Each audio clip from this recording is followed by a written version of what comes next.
Hi friends, அவசரமாக back பண்ணிகிட்ருக்கேன். Night ஒரு 11 o'clock. எங்கேன்னு தானே பார்க்குறீங்க, ஸ்கூல் டூர் வந்து பிளான் பண்ணியிருந்தோம். ட்ரிப் போகலான்னு சொல்லிட்டு 3rd, 4th, 5th 3 கிளாஸ் மட்டும் கூட்டிகிட்டு போகலாம் அப்படின்னு சொல்லிட்டு. பேக்கிங்கில் ஒன்றும் இல்லை, ஒரு ட்ரெஸ்ஸு ஒரு டவல் மட்டும்தான். ஆனால் ஸ்நாக்ஸு தான் வந்து பேக்கு ஃபுல்லாக இருந்துச்சு. ஏன்னா எல்லாருக்கும் கொடுக்கணும் இல்லையா. அதோட பவர் பேங்கு, என்னோடய சன்ஸ்க்ரீன், மாய்ஸ்சர் மட்டும் எடுத்துக்கிட்டேன். லாஸ்ட் டைம் அவங்க டூர் கூட்டிகிட்டு போனப்போ நான் ஸ்கூலில் இல்லை, ஏன்னா மெட்டர்னிட்டி லீவில் இருந்தேன், பாப்பா பிறந்திருந்தா. ஸோ இந்த வருஷம் தான் வந்து நான் ஜாயின் பண்ணிக்கிறேன். ஒரு வழியாக பேக் பண்ணி வச்சாச்சு. இந்த சின்ன குழந்தைங்கள்லாம் டூர் போகும்போது நைட்டு ஃபுல்லாக தூங்க மாட்டாங்க இல்லையா, அந்த மாதிரி தான் நான் நைட்டு ஃபுல்லாக நானும் தூங்கலை, அவரையும் தூங்க விடலை.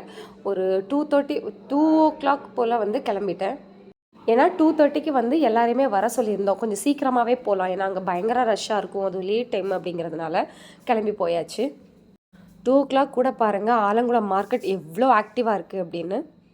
2 மணி மாதிரியே தெரியல. நைட்டு 2 மணின்னு சொன்னால் யாருமே கேட்க மாட்டாங்க, ஈவினிங் மாதிரி தெரிஞ்சுது, அவ்வளோ ஆக்டிவாக இருந்தாங்க. 2:30க்கு ஸ்கூலுக்கு போயிட்டேன். வேன் ரெடியாக இருந்துச்சு. பேரண்ட்ஸ் எல்லாம் வந்து பிள்ளைங்களை கூப்பிட்டு வச்சுருந்தாங்க. ஸ்கூல் ஸ்டூடெண்ட்ஸோட நேமெல்லாம் செக் பண்ணிவிட்டு அப்படியே கிளம்பிட்டோம். ஒரு 3 o'clock போல். மார்னிங் ஒரு 5:30க்கே வந்து கன்னியாகுமரி வந்து ரீச் ஆயாச்சு. அப்படியே டிக்கெட் எடுக்க போயாச்சு. மீதியை வந்து லாங் வீடியோவில் சொல்லியிருக்கேன், கண்டிப்பாக லாங் வீடியோ செக் பண்ணுங்கள். பசங்கள்லாம் பயங்கர ஜாலியாக என்ஜாய் பண்ணாங்க. வீடியோ பிடிச்சா லைக் பண்ணிக்கோங்க, சேனலை சப்ஸ்கிரைப் பண்ணிக்கோங்க. கீழே இருக்கிற லாங் வீடியோவை கிளிக் பண்ணி செக் பண்ணிக்கோங்க.